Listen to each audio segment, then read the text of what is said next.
Right, hiya. Yeah, this part four then of the Leaving Cert exam of 2025. Um, there's what's happening here is there's credit sales omitted, right? And how we know that is in late December 2024, goods with a retail selling price of 14,760, including VAT of 23%, had been sold on credit. All right, so that's where I'm getting the information for the credit sales. That 14,000 um at 14,760 has the VAT in it, right? It's included at 23%, right? So that's already there. This is a markup on cost of 20%. So again, there's a profit on this then as well. So you got it's really VAT and profit. All right. That's including that 14,760. No entry being made in the books. So again, that's how we can tell whether it's been omitted or not. Okay. There's an additional little uh, thing with this adjustment then as well. The goods were not dispatched from the warehouse until the 5th of January 2025. Of course, we're doing the year end 2024. All right. So we always have to have the year end in our heads, really, right? Make a note of that. But what that has a knock on effect, though, with our closing stock figure. Okay, so that means that our closing stock figure is not quite right then if these goods have they've been sold but they haven't been dispatched. So that we can't really, if we can't have sold stock included in our closing stock figure. Okay, so what we need to do really, okay, is drop a couple of accounts here. All right, we're going to need a sales account. All right, so let's just draw sales. Okay, I'm going to draw a debtors account. I'm going to draw the VAT account. And just down below here, then I'll draw the closing stock.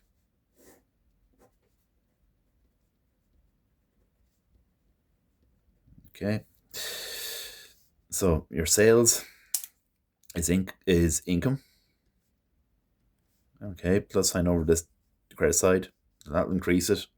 Minus over the debit side, that will decrease it. Okay. Your debtors is an asset. All right. Now,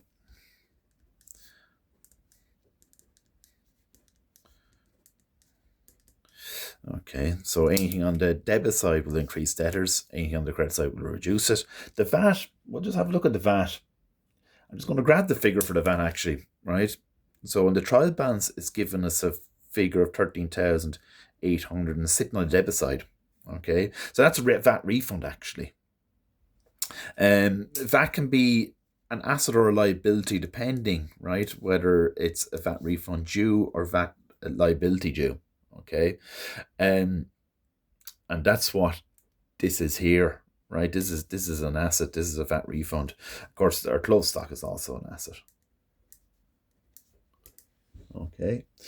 Um, what I'm going to do is I'm just going to get our opening balances here, right, for the trial balance. So, for the sales is 884 300, right?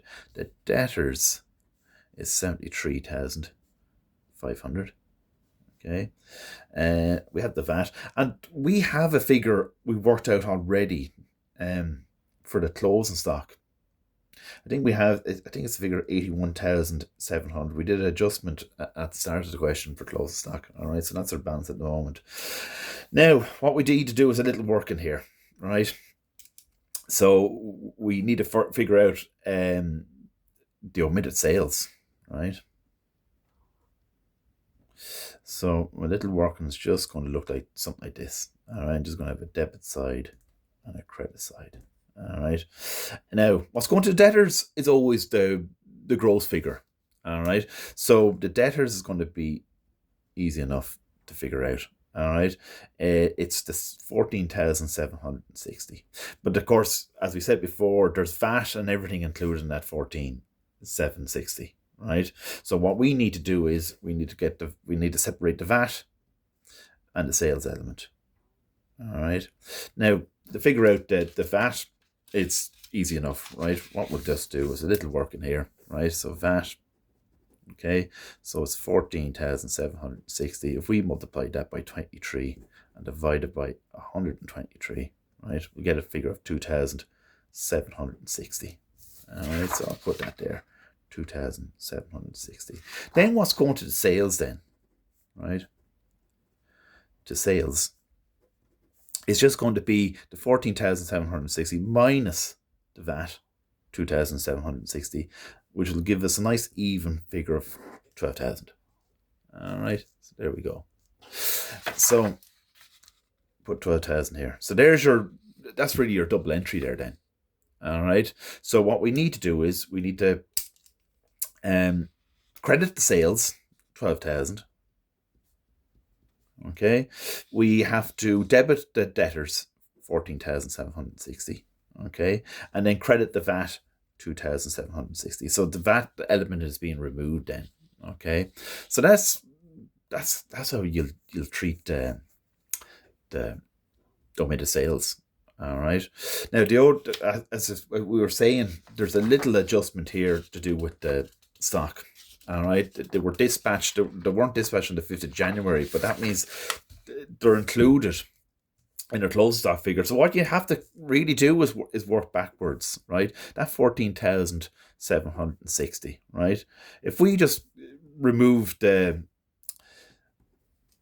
profit element of it first, right? We could do that first and then multiply that by 100 over 120. And then what we'll do is we'll also multiply by 100 over 123, right? So you're doing two sums basically. So I'm removing the profit and then I'm removing the VAT element. When you have that all together, right, you come to a figure of 10,000 even. All right. Now that is the figure that needs to be removed from our closed stock. All right. So all I'm doing here is, again, I'll just call it omitted sales. All right. 10,000 and you're removing it. That will change your balance sheet figure now for closed stock, balance sheet and profit and loss, right? So you'll end up with a figure of 71,700. All right. And that'll be your figure then for your accounts. All right.